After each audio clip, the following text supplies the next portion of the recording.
अस्सलामुअलैकुम, आप देख रहे हैं एशियन न्यूज़ HD और मेरा नाम है दैना।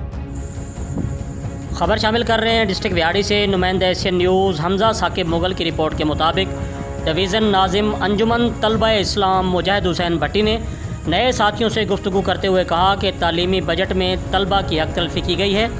मौजूदा हुकूमत ने तालीम बजट को 5% कोटा ना देकर उनकी हक तलफी की है, जो कि अफसोसनाक है। उनका कहना था कि तालीम पर हर शहरी का आइनी हक है, जिसकी फराहमी रियासत की ज़िम्मेदारी है।